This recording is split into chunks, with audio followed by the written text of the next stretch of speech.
I am Marwan Cameron, and this is The Conduit.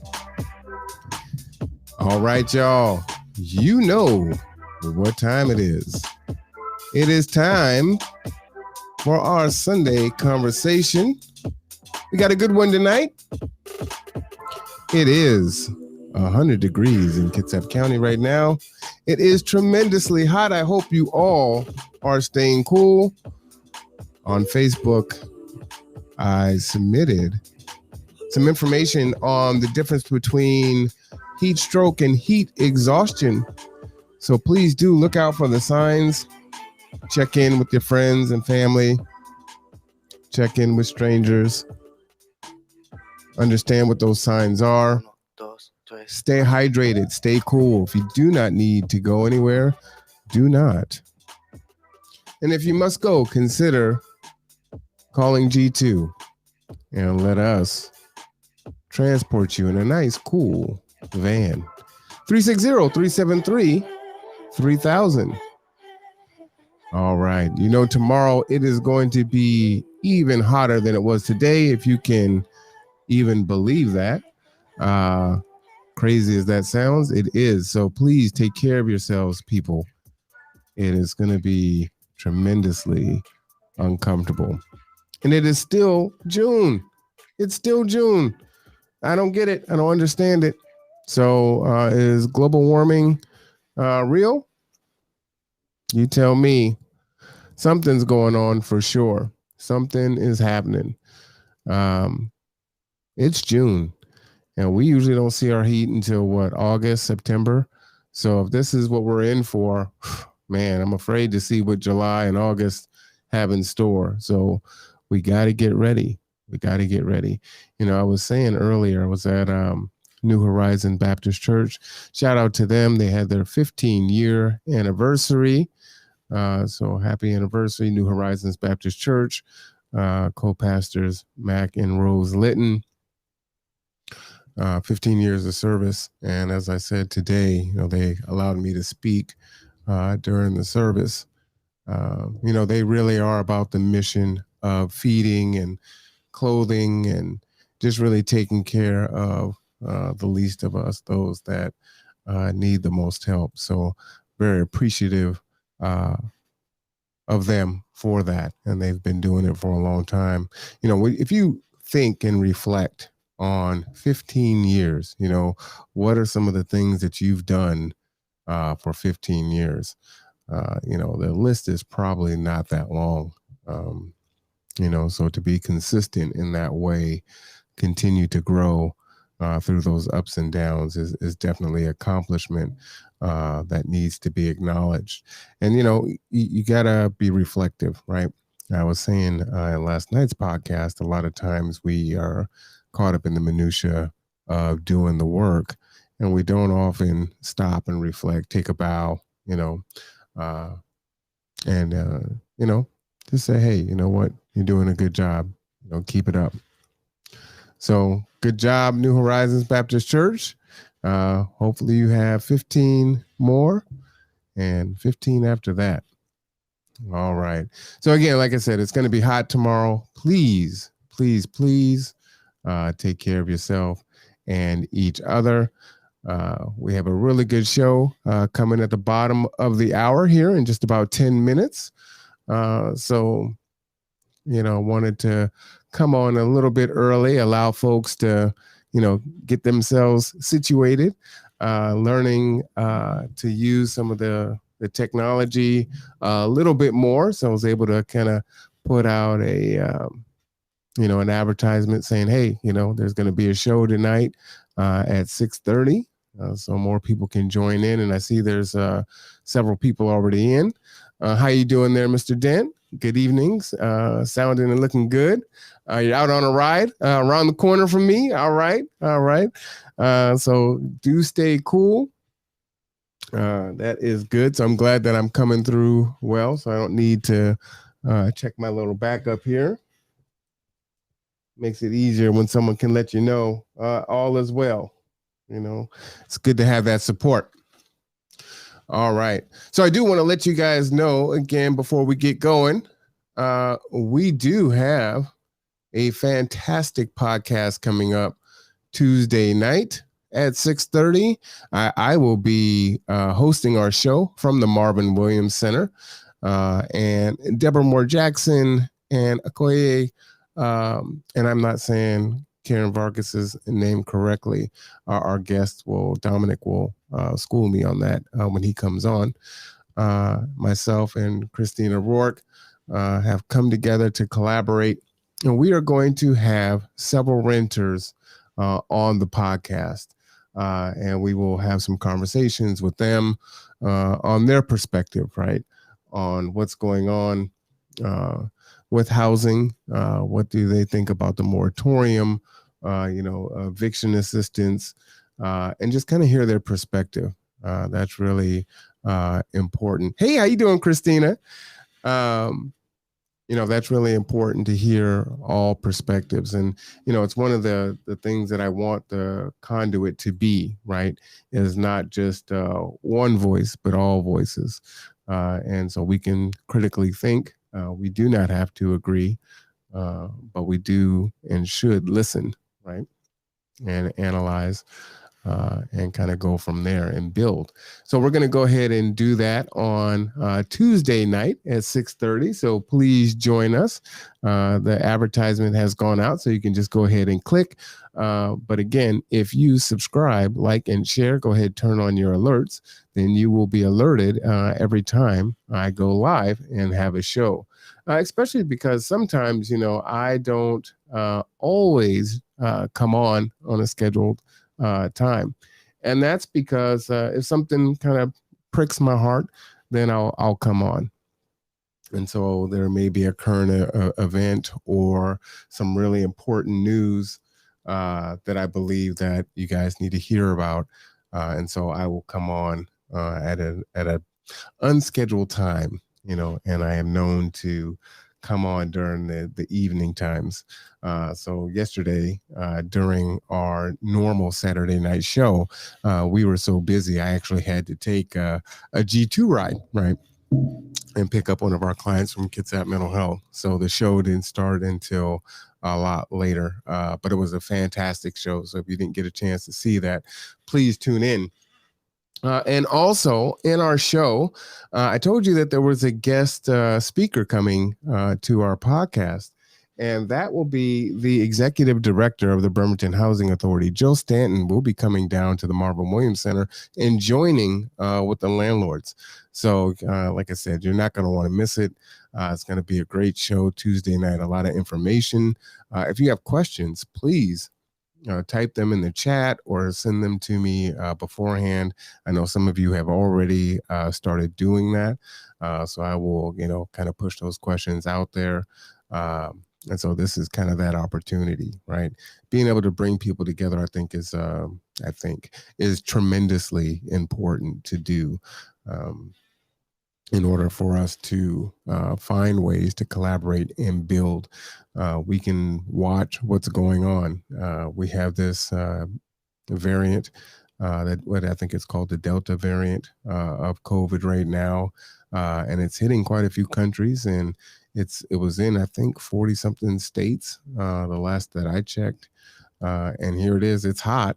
And, although the numbers are down and we're moving in the right direction, this thing is kind of just sitting over here. And so, I'm concerned about that and what that's going to look like in the fall. Right. And so we still need to be diligent and, understand that we want things to open back up and we want to keep moving in that direction. So it's in our vested interest to remain diligent and kind of do the things that we need to do so that we can stay on that path. I think the worst thing that can happen for people, first of all, but for the country, the economy, second and third, is for us to have to, shut down again, this fall or winter because we weren't responsible enough to do the things we needed to do to keep this, COVID at bay as much as possible.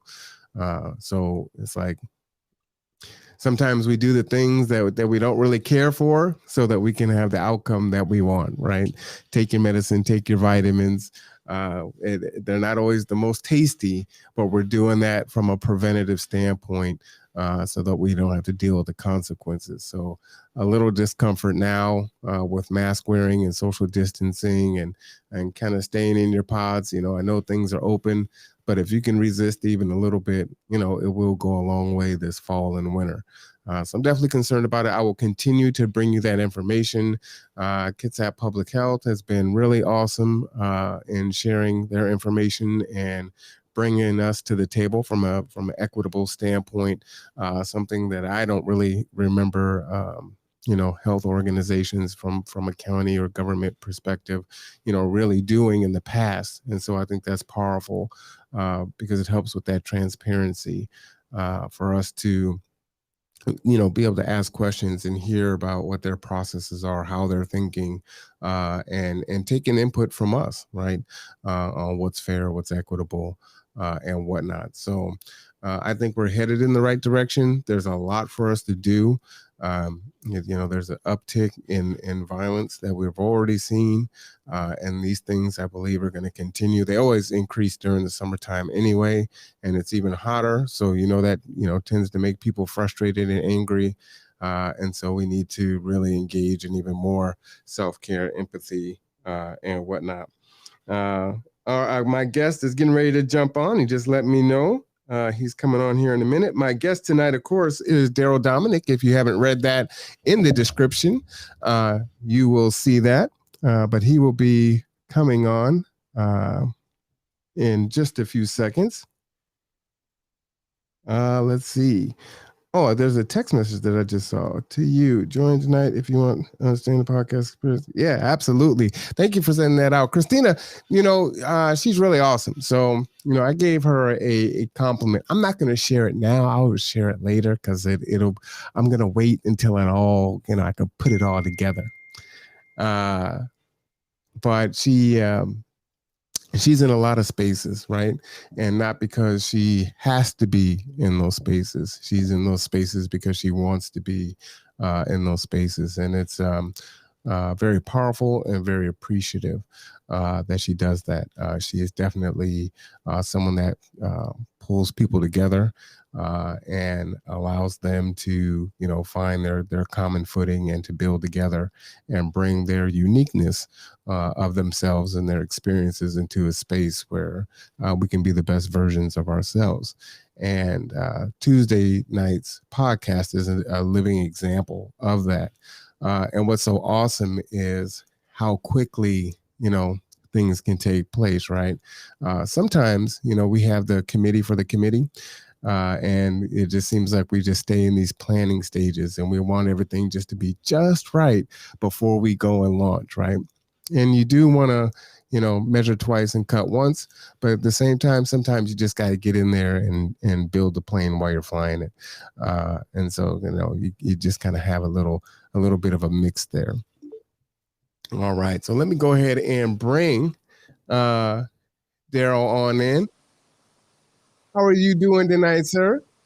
Hey, doing good. Love joining a podcast on the cell phone. Yeah, absolutely. You're outside. My thermometer says 100 degrees. So how are you doing it?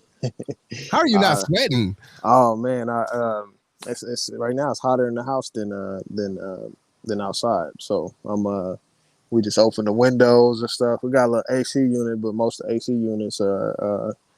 I need to find one for the windows that go side to side. Like we got one window that's up and down, and that's in the back room. So I'm like, our AC only fit in the back room. That's sad.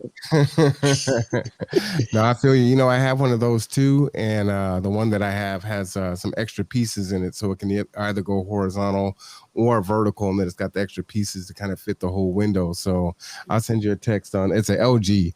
Okay. And so maybe if you look for that one, that'll work. But yeah, I don't know how you're outside. I mean, I understand I'm thicker than a Snicker, and I'm real chocolatey too. But I'm pouring down. It looks like I'm training for the next Rocky movie, and I'm losing. Yeah. So I'm glad to be inside.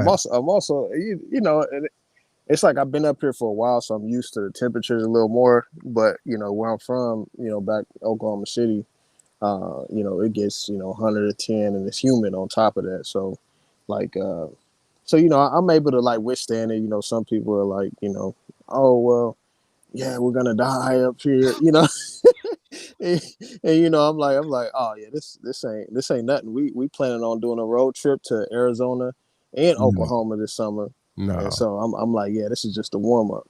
No, not gonna be able to do it. I'm gonna let you know. I took 3 showers today, so I went and spoke at New Horizons Baptist Church this morning. So I took a shower when I woke up. Came back from that, took a shower because I had to go back for their anniversary. Came back from that, took a shower to go to a birthday party, and then I was gonna come back, but the party got canceled, so I didn't need a 4 shower. It's like, oh no, that's That's just funny. not. Yeah, the Mhm. last time, I think right before I moved back up here from Oklahoma, it was like we were getting over like 110 like every day for like the month of July. And I had these leather seats in my car, man. And every time I would get in the car to go to work or something, I'll just start pouring out sweating. It was wild. I'll just be pouring out sweating in the car. It was like I was like, man, wow, this is just the norm for for now. You So know what's yeah, so funny about it though is as humans we're always complaining, right? So when it's cold and snowy, we're like, oh man, I'm done with this snow. I just come on summer, I want the heat. And then the 100 degrees hits and it's like, oh Lord, it's too hot. So it never is what you want it to be. It's Goldilocks. yeah, exactly. Yeah, especially with the snow. Like I'm used to like the blizzards. 'Cause sometimes I'll be like driving in the snow and like yeah, you get stuck and stuff up here, but like I'm used to like sheets of ice underneath the snow. And I remember just seeing. I remember it was like what was it? Christmas Eve. I got off work. You got to like the intersections, like cars, all like a bunch of cars stuck. Like it is. I don't even know how we made it home that night, but that was just the grace of God. Well, I'm smiling because I don't drive in the snow.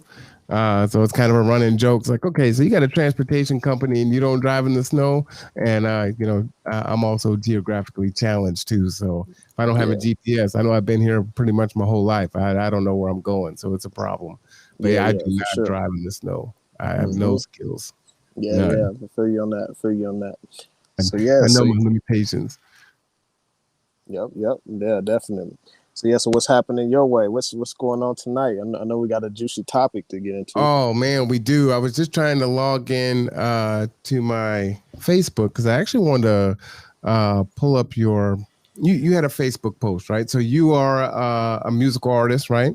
hmm You just had an album released, Yep. and tell us about that. Yeah, so I had a single release. It was my first single this year. I put out two projects last year. One right before COVID hit. That was in July. Oh no, that was January. And then I put out another one in September. And I was just burnt out for a while. Last year, like I really like the pandemic, when everything just started shutting down, I was just like, wow, I'm screwed. Like I'm at the mercy of my job. Mm-hmm. I don't have a 6 month emergency fund. Mm-hmm. I don't have anything in my bank account. Like I can lose my job and then it's just over. And I got a wife and kids. You know what I'm saying? So it was like it was really a wake up call for me. And so that was kind of like when we chatted last time. I was just really just consuming. Um, I was just consuming, just a lot of content on just finance, investing, and all of that, and how to build wealth. And then so after I put out my last project last year, that was when I opened my podcast and started doing, just talking about financial freedom, financial education, investing, things like that. And then, that was kind of been my main focus, and just like, okay, like do I want to go spend money at the studio or do I want to put this money in stocks? You know what I'm saying? Like it was kind of like those dilemmas that I was faced with because music is a passion of mine, but also financial freedom and breaking, the generational poverty and having my family be set up. I want my family to be set up for generations, a couple generations at least. Facts, you know facts. so so that was kind of something that I was really struggling with was coming up creatively with music while I was just focused on that mostly. Well, and before we end, I wanted to actually get in there. I have some questions for you actually that I wrote down based on investing, and a friend of mine just asked me about crypto, and I Hmm. don't know if you can talk a little bit about that and tell Yeah, people yeah. what crypto is, and what's going on with Bitcoin right now. What's your thoughts Hmm. and opinions on it? Dogecoin is something that people are Yeah, following, but there's yeah, Ethereum, yeah. lots of others. So Yep. folks just don't know. So yeah, I Hmm. think it'd be great to kind of just talk about that a little bit and, kind of pump your channel so folks can go and like, share, and subscribe, to you Hmm. and follow that. I think that's important. Yeah, yeah, for sure. Yeah, so cryptocurrency, I mean, Bitcoin started. It came out of, well, first of all, like cryptocurrencies have been trying to they've tried to make them back in the 90s, where they try to Wow. make internet money. And whenever they would get some progress, someone would be criminally charged or things like that, because right now we have a centralized system. The government determines what's money. The government determines what money to use, for example. But in the past it was like what was money was just what commodity I have, what commodity you have. So like if I had wheat, you had corn, we could make exchange, and that was pretty much money. And then gold came into the picture, and gold became money for a while because of its properties and things like that. So anyways, cryptocurrencies, online money have been trying to be created for a while. So back when we had the 2008 crash, a lot of people were angry with the government and the Federal Reserve. People were, well, actually, they weren't even angry at the Fed. They were angry at the government and Wall Street. So we had a lot of Occupy Wall Street. People were mad that they were bailing out the banking system and things like that. And a lot of people don't know where to channel their anger, um, because we were mad that they were bailing out the banking system, but people don't know that with the banking system, banks have the option to bail in, which is if they don't get bailed out, they can bail in, and that bail in is keep the depositors' money. This Hmm. happened. This happened in Greece. This happened in a lot of other countries, and so if they don't get bailed out, our money could be taken. So anyways, a lot of people were angry. They didn't know where to channel the anger. So in 2000 and around 2009, 2008, 2009, someone wanted to create online money. The person who did it created it under a fake alias called Satoshi Nakamoto. That's why when you buy Bitcoin, it says you have a certain amount of Satoshis. And then, and they created it where it's a system that runs on its own. So they created it under a fake alias, and then they left the picture. And now the system has continuously been running, so it's a decentralized currency or investment store of value, whatever you want to identify it as, but it's decentralized, and so there's no one government can control it. No one government can decide to print more of it.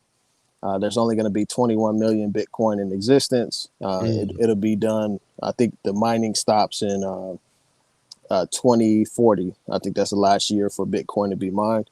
There will be 21 million in existence, and pretty much it's supposed to be like a real store of value, because we lost a lot of our value in the dollar as they print more dollars. So anything that's scarce has value. So Bitcoin is the perfect scarcity because it's online. So it has 21 million. And then you have gold has been scarce, so precious metals are always scarce. Right now you see collectible cards going up, baseball cards, rookie cards, and things like that going up. Anything scarce, bottle of wine, paintings, all this stuff's going up in value because they're scarce. And So let me ask you this: what's China's position on that? Because it seemed like they were resistant. to Bitcoin. Hmm. Yeah, so China, they launched. So this is kind of another piece of it. Another what you call it branch of the tree is all the central banks in the world are trying to create a central bank digital currency.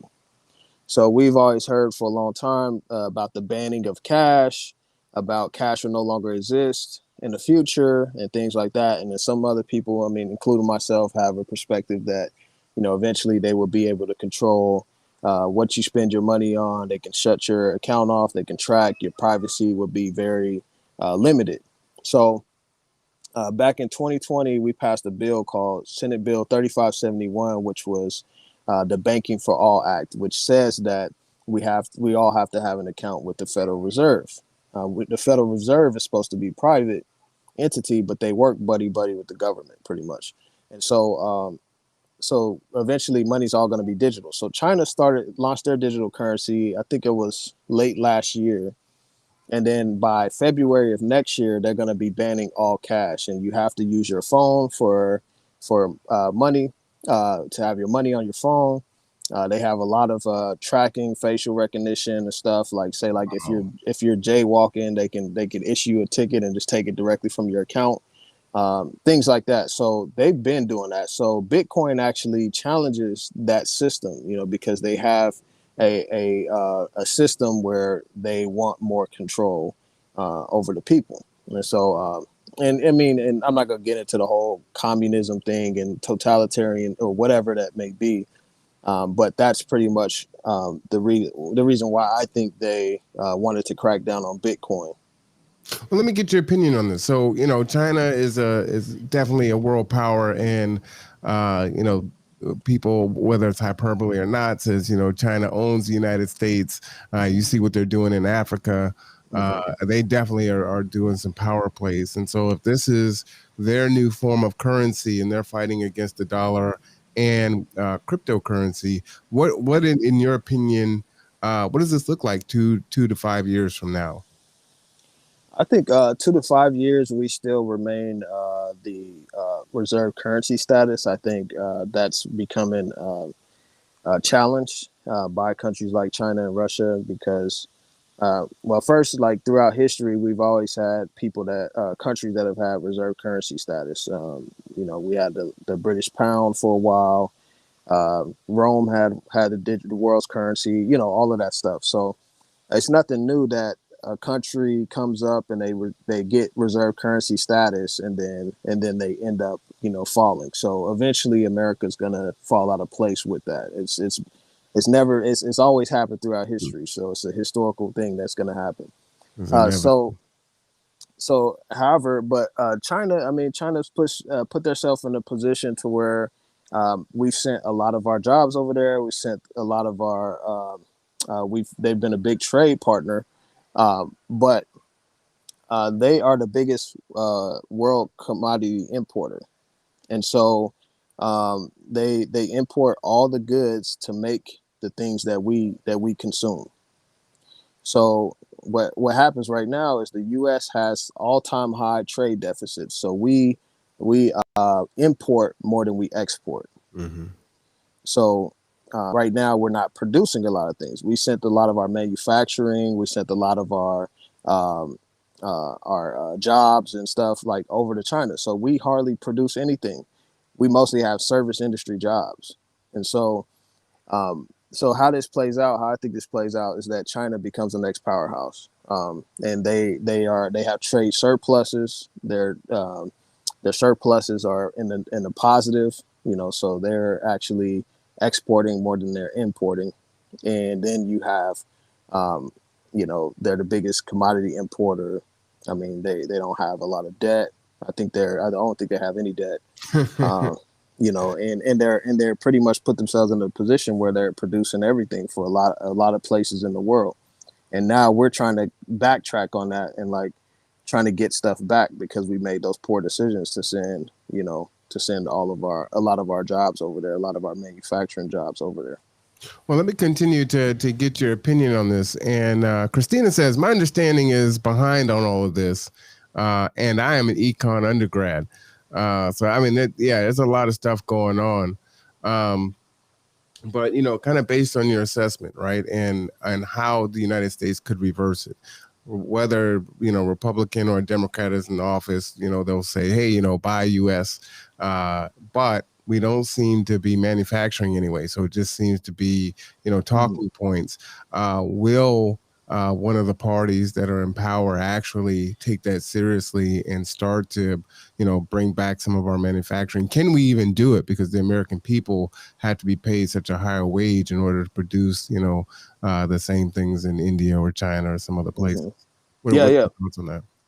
Yeah, I think I think it's going to be a lot of pushback. I mean, you have so many, you have so much lobbying. You have many big corporations that donate to politicians to pretty much advocate for them, in office and things like that. And so I think that we're kind of beyond that, as far as almost at the point of no return. I mean, with our the amount of debt we have, and it's continuously increasing. I mean, I think we talked a little bit the last podcast, back in I think it was 1998. We had 5 trillion in debt. Now we're 30 trillion in debt, and so that's And from climbing. yeah. So that's from 1771, whatever, till 1997, 98. We had 5 trillion in debt. Now we're 30 trillion in 25 years. So it's a lot. It's a lot of things like um, that have to take place. I mean, right now we're seeing a lot of inflation. We are seeing the prices of goods and services go up a lot. Largely amount. This is due to the amount of money that we created last year. We created a lot of money out of thin air. Usually, when the Federal Reserve, creates money, they usually issue it to the banking system. Then the banking system has to lend it and things like that. But this time around, the Fed pretty much buys the government debt. So our government issues bonds, pretty much promises to pay the Fed back with interest. They finance our debt. They print money out of thin air to finance the debt, and then the government issues out the stimulus checks. So it's been coming directly into the economy, and now we're seeing our dollars lose value in comparison to the prices of goods and services going up. So, So, in your opinion, are bonds a good investment based on what you're saying? no, no, no. So bonds are pretty much. I mean, like, bonds are a promise for the U.S. to pay us back. The U.S. is at risk of like insolvency. So bonds are related to interest rates. So, for example, back in the 70s, we had a high level of inflation, and we had Paul Volcker, who was the central bank chairman at the time. And he and Jimmy Carter Jimmy Carter told him to do whatever he needed to do, and he decided to allow the market to raise interest rates. So interest rates went to almost like 20%. So people that bought homes in the early 80s, they were getting like 17% interest on their homes. And that was to fight the inflation, because the inflation was really bad. And so now, back then, we didn't have as much debt. So now, if we allow interest rates to rise too much, where pretty much, because higher interest rates, you get higher savings in the bank. Like, for example, back in the 80s, you could put, your money in savings and get 10% interest on it. Now you're putting it in savings, you're getting 0.001% interest on it.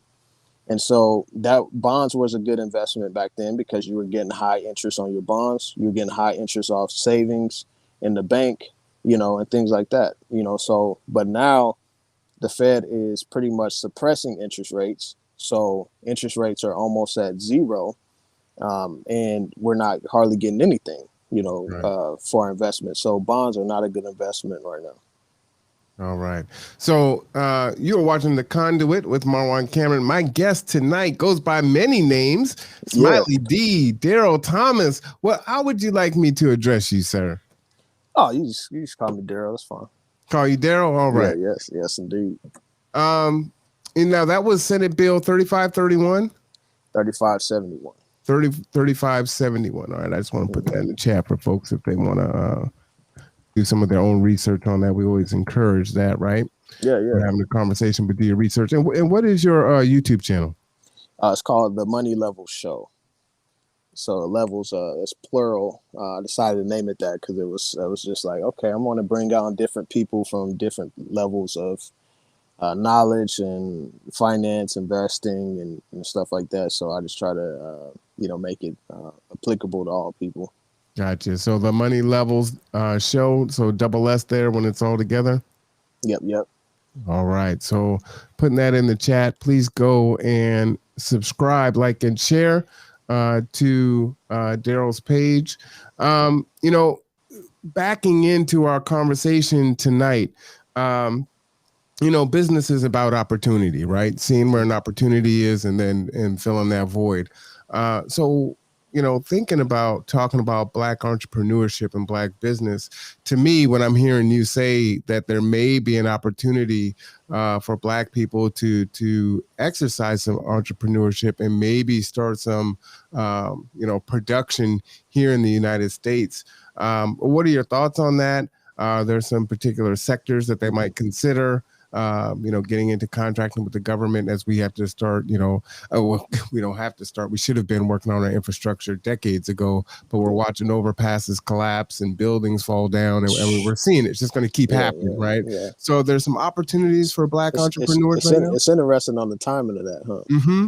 Yeah, Mm-hmm. yeah. I noticed, like, even when we saw George Floyd trial, all of a sudden Black people getting killed by the police again. It's like, okay, I know this has happened in between that time or something, but I mean, same thing. I think the same thing with the overpasses and stuff. But I think some of the sectors, the biggest thing is having passive income. And so a lot of times we're used to the brick and mortar businesses where we're have to be physically there, and the issue with that is that it's hard to build wealth when you're trading your time for money. Your money has to be working for you, and so that's pretty much how it plays out. Your money has to be working for you in order for you to free up time and for you to build wealth. So every dollar has, whether that's investing in the stock market or receiving a a check every month because you rent a house out to someone or whatever. Like, you have to be able to make money in your sleep. Mm-hmm. So a lot of people have transitioned to online businesses. That is the thing right now, where people are actually, setting up e-commerce and online businesses where they can build wealth. And even if they had, say, like they wanted to move out of the country, it's a system that's working for them. It's a system that they're not needed to be there 24/7 or whatnot. And so that's one of the biggest things. One of the biggest sectors is passive income, because and having online businesses, because we're starting to see that actually be the wave and of the future. I mean, it's been for a while, and now a lot of online businesses are starting to succeed. I mean, when the pandemic hit last year, online businesses, shot to the moon. I mean, like, and it was a lot of people were shopping online. I Mm-hmm. mean, we seen the stocks in Etsy, we seen Amazon go up, we seen Netflix go up, we seen Zoom go up. I mean, these are all online businesses, and they were actually, getting, the stocks were going up like crazy, and that's because a lot of people started to shop online. I seen YouTube channels last year when people were, on the lockdowns and stuff, like, start to get like hundreds of thousands of Yeah. subscribers. Mm-hmm. So it's definitely that I think that's the next wave is figuring out how you can push your products online. Uh, because we don't know how this is going to shape out, to be with as far as brick and mortar companies. I think they'll still be around, but things like, movie theaters, for example, now you have Disney and HBO Max and all these companies. They're releasing directly to the consumer instead of releasing to the movie theaters. Right. So that's not going to be, that brick and mortar type of, structure isn't going to be as profitable in the future. I mean, because yeah, Disney Plus releasing their movies directly to the consumer, as opposed to like us having to go to the movies and pay for a ticket and then wait, like, 2 months or 3 months before it comes out on DVD. Now, when I was growing up, one of the things that I was told was, if you could use your hands, you will always be able to make money, right? And so, in another life, I was a brick mason. Shout out to the professional leaders of color. Mm-hmm. They're replaying our podcast right now, so shout out to Yeah, them. yeah, for sure. That is awesome. And so, like I said, in another life, I was a brick mason. It's like, if I can use my hands, I can always make money, right? I Mm-hmm. can live in any city or really any country, and I can build buildings, right? Yep. People that repair cars can repair cars anywhere, and so those skills are so transferable and useful that it's great. And it Yeah, yeah. used to be They our still AC. are. Yeah, yeah, they still are, They right? still are. Those are. So those ones are like I mean, you can make a lot of money getting into trades, things like that. I mean, because it's going to always be a needed service. People are always going to need plumbers, electricians. If you want your lights working properly, you're gonna need an electrician. So those skills are always going to be needed. And so when I talk about brick and mortar, it's just about like the storefronts and Mm-hmm. things like that. So yeah, those are going to be a little more challenging. Yeah, no, absolutely. Like I have a construction company, and we don't actually have an office, right? We're doing the work, but we don't need a brick and mortar to go out and repair a roof or frame a house. So Mm-hmm. absolutely. Now it used to be. You and I were in a restorative circle yesterday, which was really powerful. It's the first time I actually participated in it when it was like a personal type Mm-hmm. thing. And in that we were talking about ancestry and just kind of thinking about different things. One of them that came to mind just in our conversation was, through slavery, we built the country, right? Mm-hmm. So, I mean, we're talking about vocational there, right? We literally built everything. So when you think about that, when our HBCUs came, those are more vocational, right? And then as time went on, we kind of moved away from that a little bit. But now we're starting to see the value in vocational, Mm-hmm. and trades again. Are there a few that you thought of that you might recommend to folks to consider? Yeah, I mean anything. I mean for me, like I'm in the social work field, so I've been seeing like even getting into this world of like finance and stuff, like I'm like, okay, this ain't where the money's at. You know what I'm saying? And historically, I guess, the men were the more of the work with your hands, and the women were more of like the social, caring, and stuff like that. So they didn't get paid as much, and so historically, social work jobs never really gotten paid as much. Mm-hmm. Um, and so and that's what a lot of college, I mean a lot of push towards, I mean we've had a lot of push towards college, but the college degrees that actually really succeed are the ones that are in IT, the ones that are in technology and business, business administration or corporate type stuff. Those are the ones that people are actually making pretty good wages in. But um, people that go to school to try to help others, a lot of times they don't. I mean, you do have exceptions of like school administration, but you're mostly managing people in that.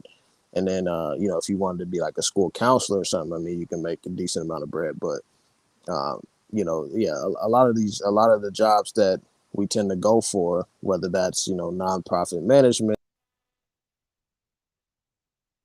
All right. So I don't know what happened to Darrell there. Oh, there he is. He's back. Okay, cool. All Yeah, right. yeah. So whatever, when it comes to like nonprofit work or social work and things like that, like it's people are struggling, struggling to make ends meet. People are getting out of college with a lot of debt and not can't having trouble paying the debt back. Um, so I mean that's a big issue.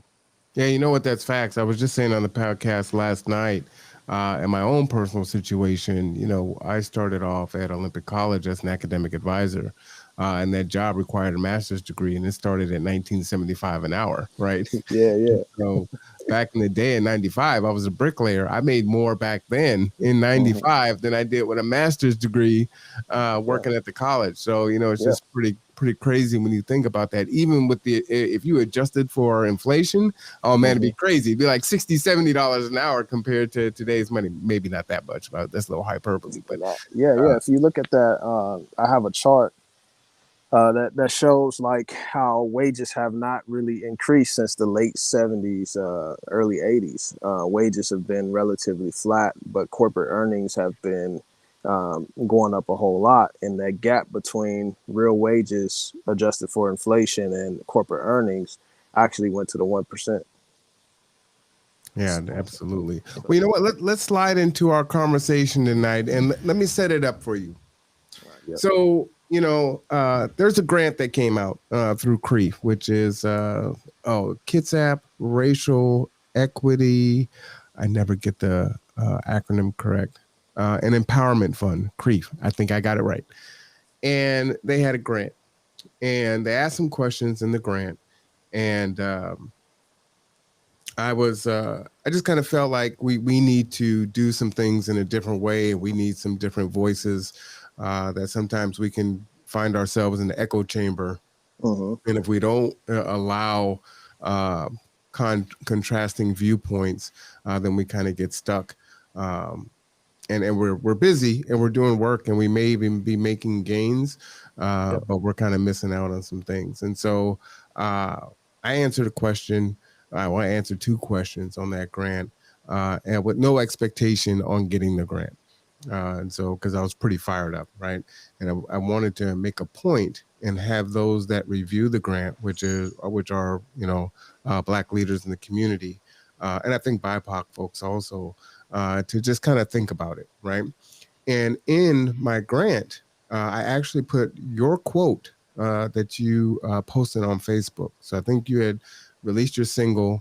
And do you remember this? You said something to the fact that, there are businesses that are established that people support and they have enough support, they're doing well, but new entrepreneurs that are trying can't seem to get that support. Uh, Mm-hmm. I'm summarizing it. So if Yeah, we yeah, jump in there, just talk about what you were yeah. feeling. Why did you post that, and what was going on there?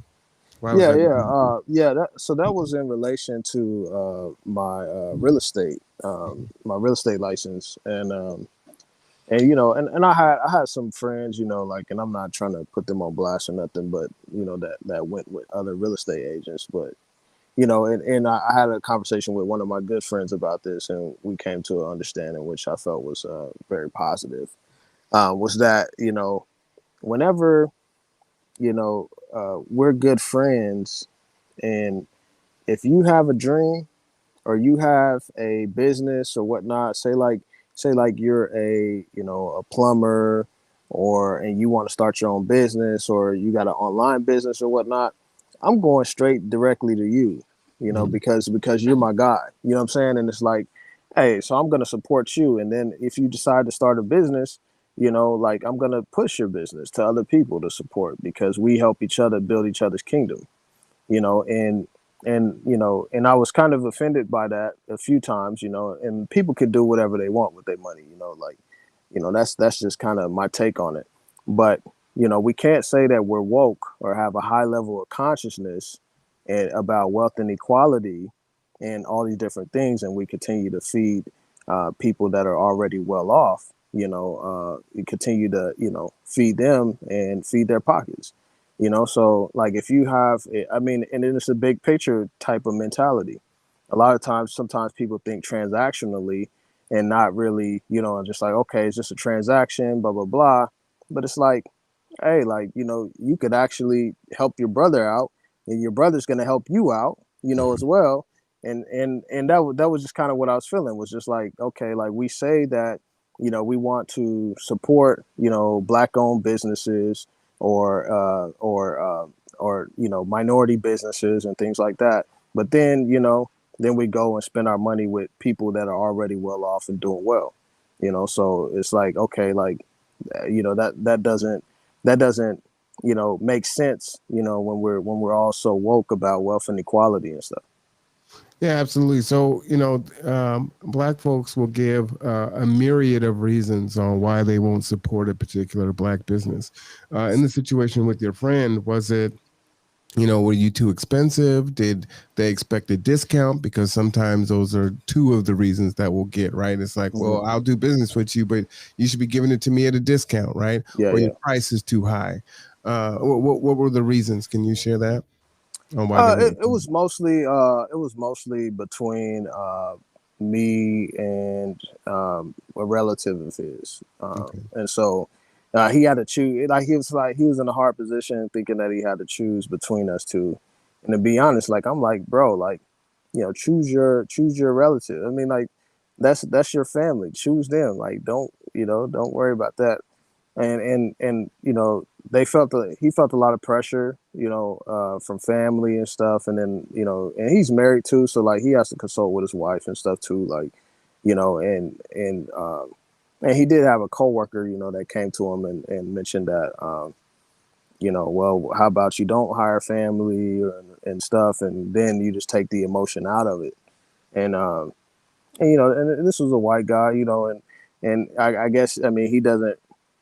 I mean, obviously, I mean he's not thinking about like, oh well, you got two men of color, or at least one of men of color, which is your family member, and you should use them and support them so that they can, come up, whatever, So like, and this is my guy, and like we just had that conversation. I just told him like, hey man, like, you know, um, I think the guy they went with, was rookie of the year or something, sold a bunch of houses last year and stuff, and I was just like, bro, like this dude got enough money. He's good. Yeah. Like I'm like, I'm more upset that you didn't choose to, go with your family.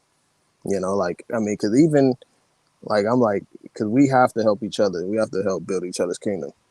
And and we came to an understanding on that. I understood like, how hard it is being in that position, and not everybody, like not everybody thinks like how I think about things. Not everybody sees the world how I see it.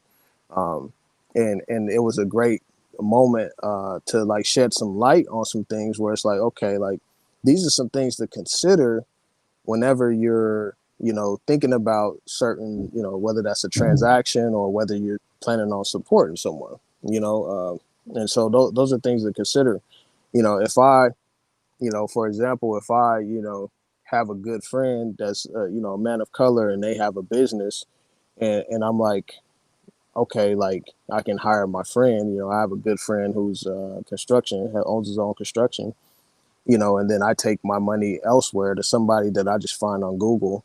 You know what I'm saying? Like, like is that like some people say don't mix friends with business. I mean, and stuff like that. I mean, it can get tricky, in those sense. Sometimes you have friends that don't do a good job at their business, and and you may be like, yeah, like I don't like you being late to my hair appointments. I don't whatever whatever it may be, and some people feel that way. And they like, hey, I'm gonna take my money elsewhere until you can like get your stuff together.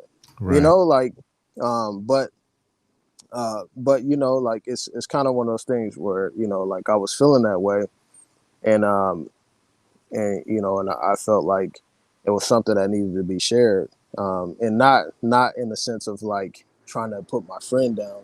That's my guy, but just in the sense to like, okay, like this is like a moment where we all can like really consider and really think about, when we're consciously, going through our life, and and where we spend our money. Yeah, you know what? That you're absolutely right. And you know, I was kind of reflecting for our podcast on some of the things that I've heard on what Black folks will say about other Black businesses. They'll say, "Well, they're unprofessional or they're overpriced. They don't give a discount, right? Just because we're both Black, you should be giving me the hookup, right? Mm-hmm. The customer service might not be great. Product quality isn't on par." Folks are late. You mentioned that one, right? The store might open late. You might get your product late. The Yeah. service might not be, in a timely manner. Folks might be rude. And, the last one is kind of a new one, right? Folks want to support you. They'll get on board once you've built Wakanda, but Mm-hmm. until Wakanda's built, they're not trying to hear you. Yeah. And so what's interesting about that is at the same time, you have folks saying that. And, again, there are some businesses that are absolutely right. They're opening late. They've got bad customer service. And, you shouldn't support that until they get their act together on that. I think that you might give them a gift and let them know what their issues are so that they can make it right. Yeah. And then check back Hopefully in. they don't identify you as a hater when you say that, and Well, they might, yeah, but there's a way to do it. I think that you can yeah, have a conversation. But, you ever had someone come in and it's like, well, why y'all doing that? You should do this and you should be doing, that's probably the mm-hmm. wrong way to go about it, Yeah, right? yeah, yeah, There's a way exactly. to do it. But at the same time, I look at folks that will complain. They'll go to McDonald's and say, oh, man, my fries were cold. They never have the apple pies, the customer service was bad. They got my order wrong. But yet and still, they'll keep going back no matter how bad the service is. I've had folks, have, racist experiences at restaurants or Mm-hmm. some other places, and they still go back to those restaurants. But Yeah, then when yeah, it comes to, a Black business, there, we can be painted with this broad brush where it's like, hey, over here they open late, or their kids are running around while the store's open, and they don't really know what they got in their own store. They're always out of products. And so all black businesses are that way, and so now they're just not Mhm. supporting. What are your thoughts on that? I think it's a mixture, of things. I think that when becoming a business, I think we do have the relational aspect, and this is kind of like what I just mentioned about relational transactions or relational marketing versus just transactional marketing. So there are times where people are like, say like, I mean, I've been to, salons and stuff, like not like in there to use, but like, I've heard my moms talk about them and stuff, and like being like, yeah, like 30 minutes late, an hour late, that's not going to cut it. Right. People value their time, Yes. and that's real. And if you can't receive that criticism or whatnot and show up on time, then, like, should you be in business or should you have that customer? Mm-hmm. So that's one thing. Another thing is that I think that we don't have the grace for each other, and the iron sharpens iron. Sometimes people will, have a problem with something, and then they won't say anything. And a lot of times they won't say anything. Either that's because like somebody can't receive constructive feedback. To be like, okay, yeah, let me get my act together. This person's right. I understand how this person feels. This person is my customer, supporting me. Let me fix my act. And sometimes you have people that just see it as like, hey, oh, that person's hating, stuff like the same thing with in the music industry. Like, I mean, there's times where people will be like, oh, well, I didn't like when you did this, and that. I'm like, okay, yeah, I appreciate the feedback, and yeah, I may consider it or may not, but I don't ever like view that person as a hater. I may lose that person as a supporter if I don't fix that in my music, but I really don't care. You know what I'm saying? Because I'm not making tons of money off music.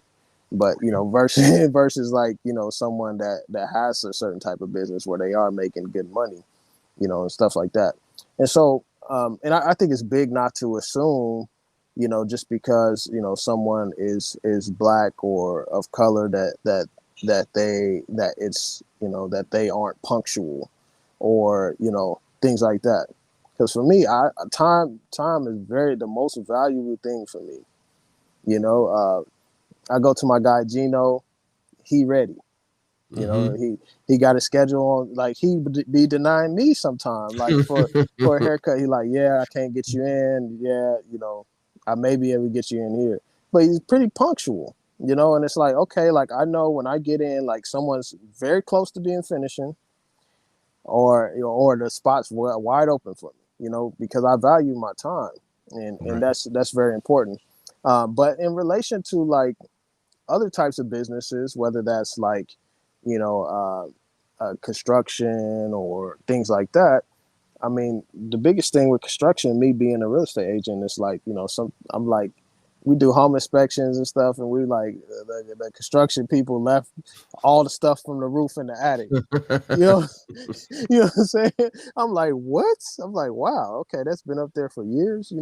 But so stuff like that. It's like, okay, are you the type of person that's going to cut corners? And if you're cutting corners, is that going to be something that makes me not get quality type of work? Or where I have to call you back and be like, hey, this ain't even working, or whatever, what I'm saying? And so like, I mean, because like obviously in real estate, I mean, you see a lot of issues. It's like, oh, well, these people use these types of pipes in plumbing. You're not supposed to use those pipes, and stuff like that. So, in online businesses, I mean, you really don't. I mean, you may have a connection through people through like social media or Instagram. Like I follow, I think it's Derek and Grace too. They do a lot of different stuff, curriculums and stuff like that, and they have a big following on Instagram. And so they have that relational aspect where people like them as people, and so they're gonna come to them and buy their stuff online, buy their curriculums, things like that.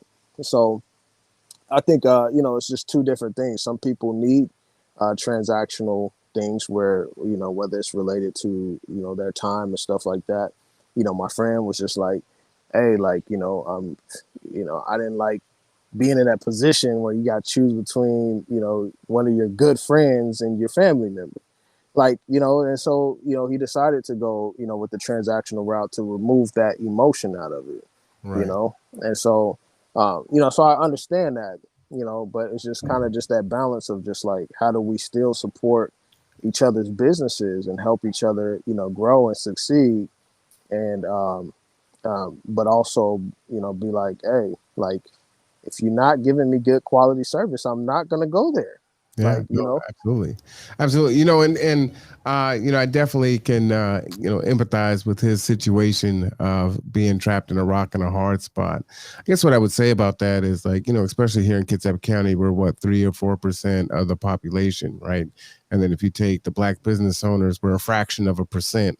And so if that ends up being what happens is, well, we got to take the emotion out of it, so we can't do business with our friends and our family. Most of us are probably going to be 1 or 2 degrees of separation between ourselves and that particular product or service that owner. I don't know if we can reverse course. Like, we're going to have to go ahead and find a way to do business with our friends and family. Professional leaders of color, they said the Bremerton Chamber of Commerce now filters by BIPOC owned businesses. So that's awesome. So that's a great resource. nice. If you're looking for BIPOC businesses, go ahead and check there. And I need to put my so I list think, on there. huh? I need to put my name on there. Yeah, I'm pretty sure we're not on there either. So we definitely need to get on there.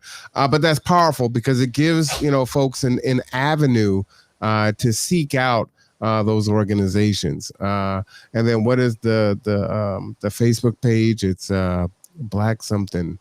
I think I just joined it a little while ago. I can't remember what that Facebook page is. So if someone wants to type that in the chat, um, but I'm very solution oriented. So what are Yeah. some things that we can do to start to change that, right? We can talk all day about, what are the stereotypical ways in which, Black businesses don't operate adequately. And we can speak about, stereotyping, businesses in that way. But Mm-hmm. how do we move past that and start to make some changes? I'm gonna give you the first one because I was thinking about that in my mind as you were painting the scenario, right? So the business is, you have a critique about the business, they're late or whatever the case may be, and if you go to them, it may not and is likely not going to be received. And I was thinking about, well, what would be the way to resolve that? And I thought about you telling someone that they trusted what the Mm-hmm. issue was, so they would be more receptive from hearing it from that person. Yeah. Yeah. You know what I'm saying? Yeah. And we're given the gift. Yes, we got to go an extra mile, but that is what it's going to take to reverse it, right? We've got so much to work on. So we can't just say, well, you know what, I told you and you do what you want with it. Like, we all have to take on this accountability Mm-hmm. ourselves to say we're going to go that extra mile and understand where our deficits are with our Yeah. people and say, okay, I can't go to you directly, but I can go to your auntie or I can go to, your friend over here that I know you trust, and you're going to be able to be more receptive to hearing that Mm-hmm. critique from there. And that might solicit that change that would improve their business. What's your thought about that? And then give us a few solutions on what Yeah. we can do to try to reverse that.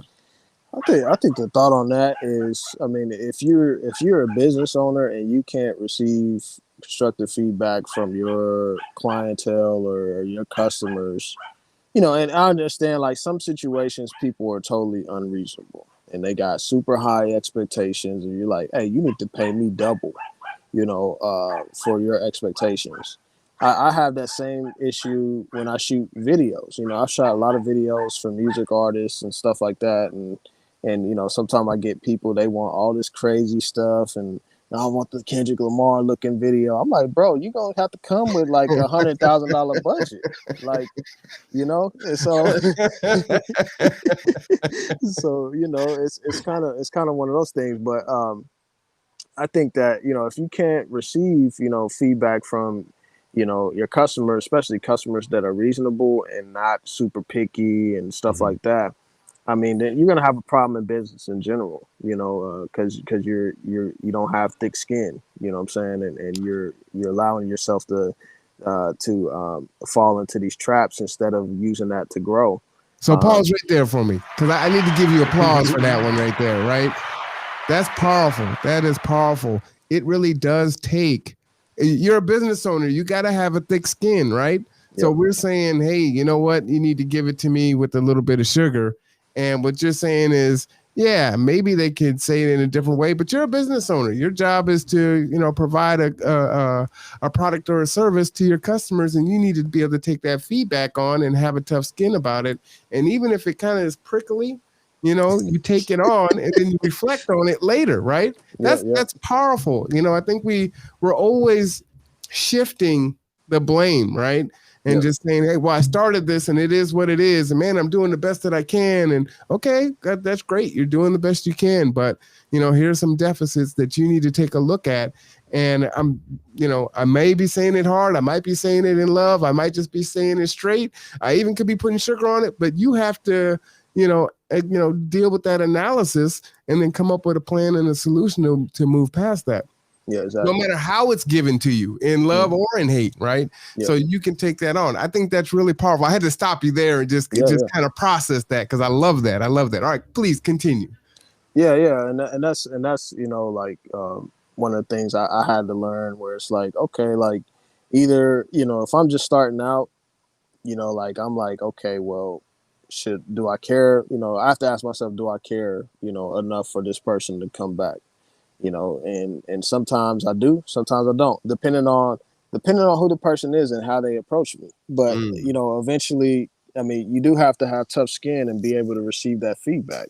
And if they're willing to give you feedback, in a certain way, you can give them feedback. Like, hey, like, yeah, okay, yeah, I appreciate that, and I'm actually gonna receive that and work on that. However, like, whenever you talk to me this way, it makes me feel X, Y, and Z way. You know what I'm saying? So if you could word that a little bit differently, in the future, and be a little less hostile, well, whatever it may be, like, then this situation, this business relationship can work out.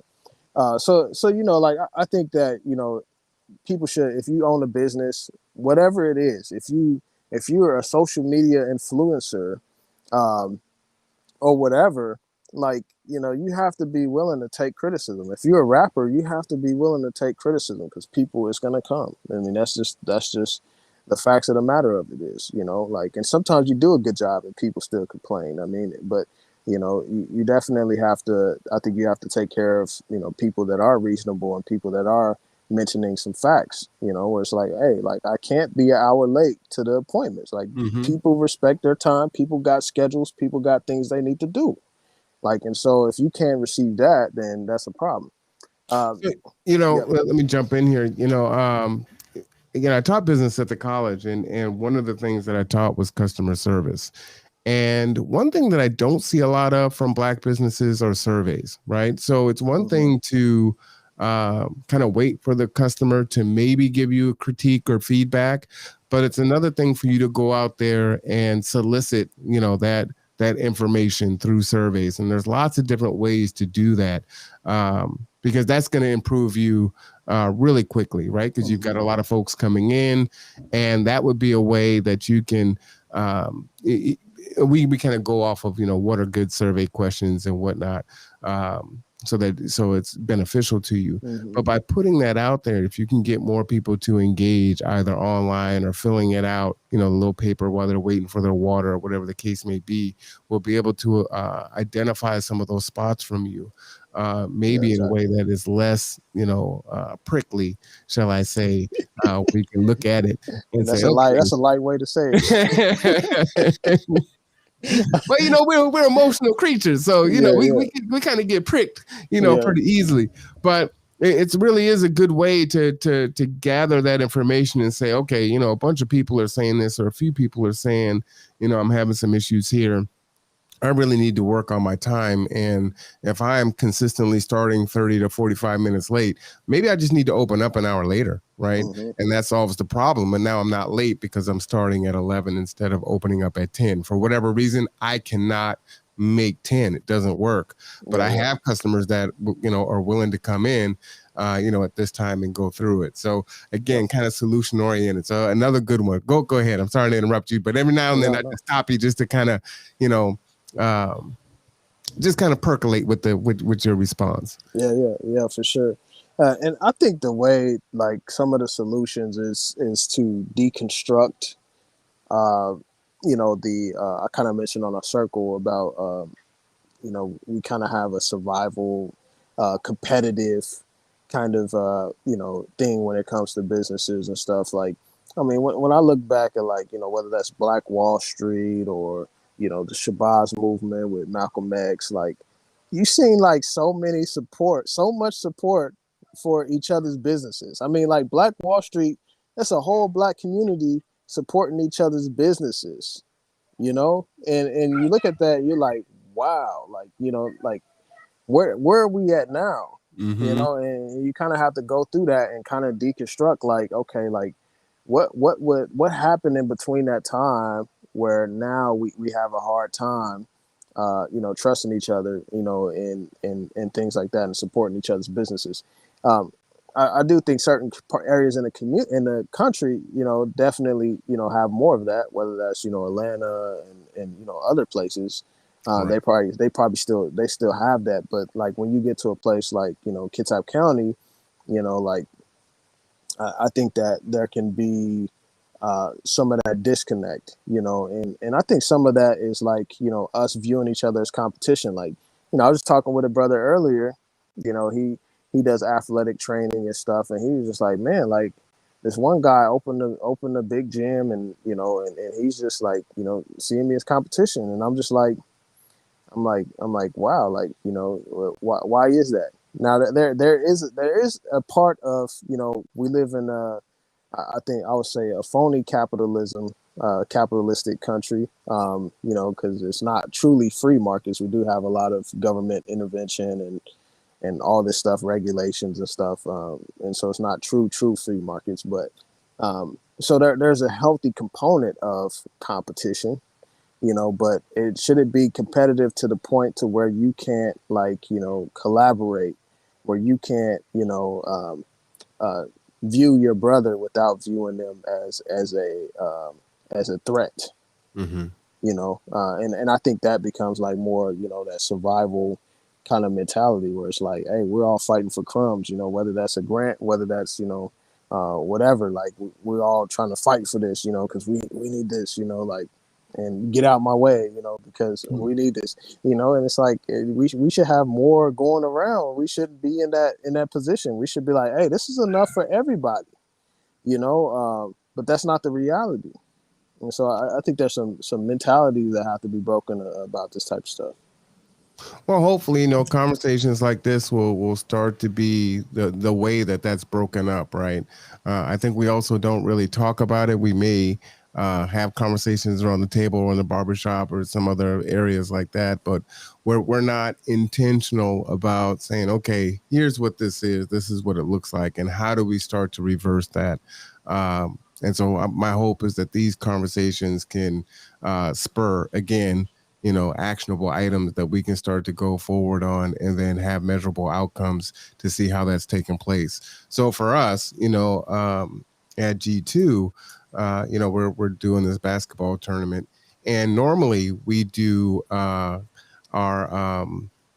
we get our logos like we'll have like our polos made by the Flemisters, and I can't think of the name of their store.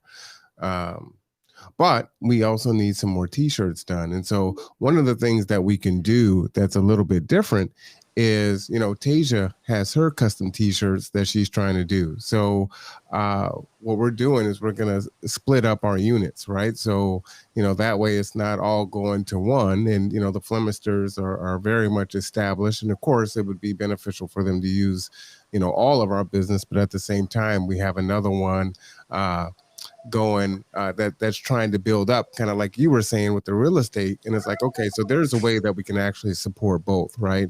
And so Mm-hmm. we can kind of split those orders up and then support both businesses and uplift both businesses. I think another solution can be to if you have two companies that are, let's say, going for the same grant, can you find a way to execute the grant together or do different parts of the grant? Maybe Hmm. both doing food, but there's a transportation component. So G2 could do the transportation, and we're both food experts, but I'm going to, divert the food to you because I can do the transportation and you can't. And so that way we both win because there's enough for all of us. So I think Yeah, that's yeah, one of the ways that we can do that and not be so threatened. and And not be so take, and actually be willing to give. And I think that generosity has to flow better within our community. yeah. Yeah, and not having a scarcity mindset, right? The professional leaders of color saying unique experience. That's the Flemisters, customer embroidery and Kitsap custom tees. Uplift both with exclamation points. They also say Kitsap Economic Development Alliance and Bremerton Racial Equity Advisory Council hosted this BIPOC forum for small business owners. Great list of Nice. free resources, but I don't recall support for eliciting customer feedback. So good stuff, and there's a link there. I know you only have a few minutes left. We did kind of go over a few solutions. We talked about tell someone else that they may trust to get them to the feedback. Also, that business owners need to accept responsibility and be able to accept some critique. Surveys would be a good way to also see where their blind spots are. Do you have Yep. one or two other ones that you um, can think of that either customers can do or business owners can do to help to start to solicit or support of Black businesses?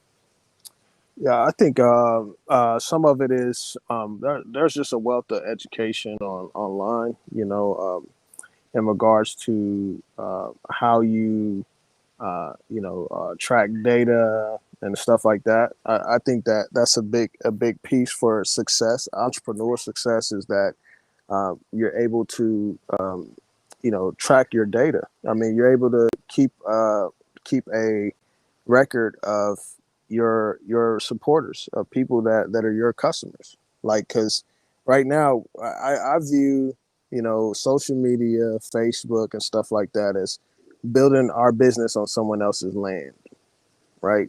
Mm-hmm. So then, when you get risk of being deplatformed or whatever, something happens and they delete you, whatever, then you're stuck because you kept all of your database there, and you didn't export it to like lead people back to your website, or people, you didn't track people's emails or phone numbers where you can keep in contact with them and stuff like that. And so I think that that's important. Is like, we have to be a little more self-sufficient with our businesses and being able to um, have alternative routes, because I mean, if your business gets taken off Facebook or Twitter or whatever, then you're out of luck if you don't have access to those people.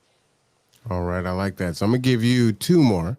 One would be to ask for help. I think a lot of times we can be very prideful people, and we've got this great idea and we've got it. It's a thing. We're producing this product or service, and we do need to reach out and ask for help.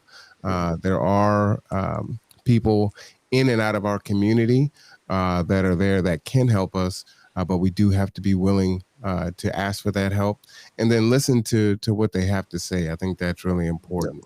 And then the last thing that I will say is one thing they could do if they're local is come on to the Conduit and Yep. talk about their business that they have, right?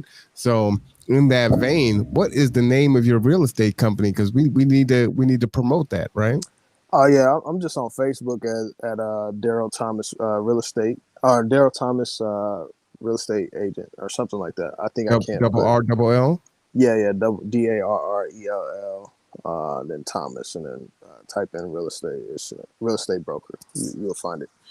Um, so yeah, I appreciate that, and yeah, coming on the Conduit, definitely, and then also I would say just being able to, I know like the perception on providing things for free can be very negative, but what I've learned throughout my journey is just the more generous I am to people, it just flows back. It's just like almost like a universal law, and just whenever you're generous to others, people begin to it begins to flow back to you and just folds.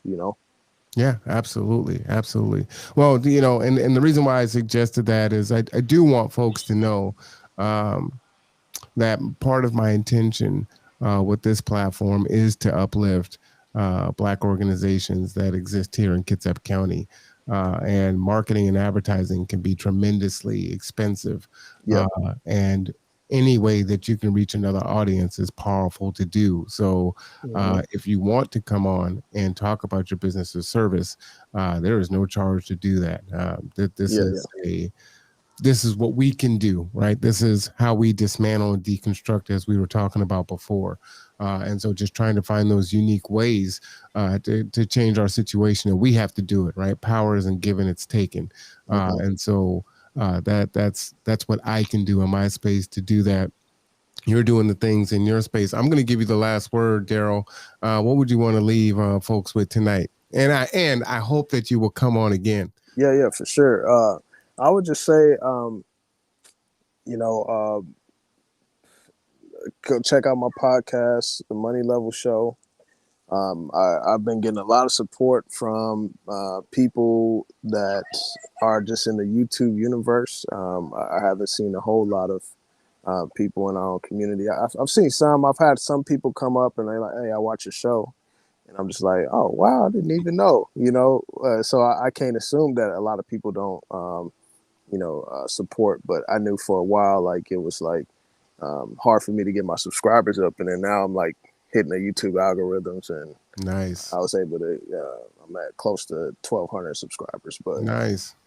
and so it's growing. But I would just say support that, and really, I dropped some knowledge on there that's really like key. I know some stuff can be super complicated, whether that's about you know fiscal policy, monetary policy, and politics and how that plays with money. But like I'm just the type of person that like to stay ahead of the game, and two steps ahead if I can, so that because I believe that inflation is going to get worse. I believe that, and I want to see people be able to thrive in these types of environments because there's ways to do it. Absolutely. So, check that information out, and likes don't cost anything. You're Yeah. literally pushing a button and it helps a whole lot. And if you can share it, other folks can get some really good information from that. So I definitely will be going over there to subscribe. Tell us again your YouTube channel. Yeah, it's called The Money Level Show. All right. Tell us your real estate page. Darrell Thomas, real estate broker on What is Facebook. the name of the album, or where can they purchase it? Oh, so I dropped a single called Many Nights. That is on almost all platforms: Spotify, Apple Music, um, pretty much anything you can imagine. Amazon. My bad, these mosquitoes out here turn me up, so I keep moving. It's called Many Nights, and is that by Smiley D? No, it's by Darrell Dominic. So I used to go by Smiley D. I changed my name back in 2019 as a part of my rebrand and everything. So I've been releasing all my music under Darrell Dominic. All right, Darrell Dominic. So you've got 3 places that you can support. Darrell, please do so. Again, shout out to Professional Leaders of Color. They also said join First Friday Financial Freedom Up from Slavery initiative. So that is actually good, and they have had some really powerful people. I also know that they have a workshop for kids coming up. Financial literacy for kids coming up this summer, so that's going to be really good. Nice. If my daughter wasn't going to Alabama, that'd be something I'd be interested in having her participate in. But man, I really appreciate you coming on. I love talking to you. You got a lot of different topics that you can dance in. You know what I'm saying? Yes, sir. We can tango, we can salsa, we can electric slide. We can do it all. So, Let's do it. I do hope that you'll come back on and we can have some different conversations about finances or cryptocurrency or, maybe even the music industry. Because I know there's a lot of folks that want to get in and really don't know how to start. You Yeah, know, yeah, they think they spit hot fire. Maybe they do, but it doesn't matter, right? Somebody likes it. yeah, yeah, You know yeah, what for I sure, mean? for sure, for sure. Alrighty then. Well, I appreciate y'all and Absolutely. everything. I'm gonna get back to this kiddo. All right, you got it. I appreciate you. All right, that is Darrell Thomas, everyone. That was a great show. This is what it's going to take. This is literally what it's going to take. And doesn't have to be painful. Doesn't mean that it's going to be easy, but we do need to do the work. And so it just means respecting each other, embracing each other, taking some time to invest in each other. And we can make that change. I was saying in another podcast that I was sharing that with you, getting together with, the different ladies, their names, Deborah, Moore Jackson. Oh, I forgot to ask Darrell how to say Okoye, Karen Vargas's name, because it's not Okoye. So I messed it up. And Christina Rourke. And I already knew Christina, but I hadn't really worked with Deborah and Karen. And so you've got to be the change that you want to see. And that sounds so cliche, but some things are actually true, right? That's that accountability that Darrell was talking about, right? So I could say, hey, people don't reach out to me and they don't talk to me and they don't this and that. Well, you got a mouth and you can go out and you can talk to them. So that's something I got to look at for me. And so that was a personal challenge to myself, and a challenge that, I challenge you with, is to go out and meet 5 people, get to know them, see what they're about, and see if there's something that you can do with them, right? Maybe it's just supporting their business. Meeting with, I'm just all the names. Oh, Tovi. Tovi has her crocheting program at Marvin Williams Center 5 days a week. And the young man that's doing the crochet, it's fantastic, right? I can't wait to show Layla that, because she is all up into arts and crafts. She loves it. And when she sees what you can make with this crochet, and I know she's going to be all over it.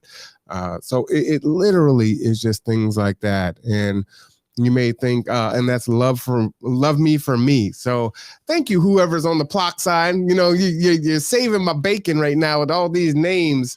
You're really saving me. So I really appreciate that. But again, that's what that looks like, right? So I know that many of my viewers haven't seen or heard about any of these businesses. And so now you have a way to do some research and support. I know that, Tovi will be coming on at some point in time in the future. And so you'll be able to hear from her firsthand. We have, on Wednesday, I'll be on location to another Black business that is down in the Brownsville area over by Keyport, which I had no idea existed. And Mr. Roosevelt, told me that I should give her a call and go and talk with her. So I'm going to go on location and film in her store and have a conversation with her.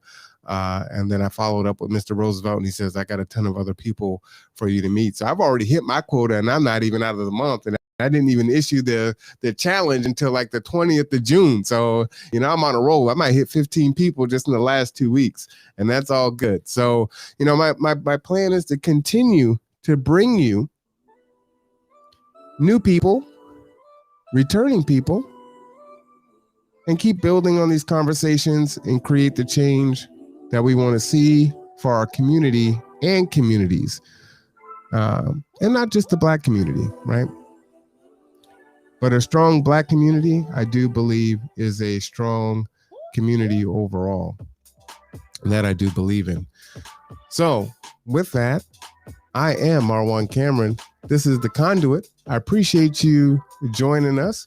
We will be back tomorrow night. Reverend Ellington, 2x2 Studies, and The Conduit. We will be coming on at about 6 p.m.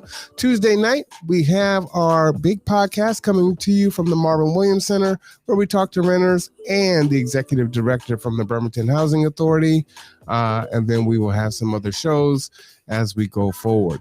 So as always, stay cool. It's going to be really hot tomorrow. Take care of each other. Check in on someone.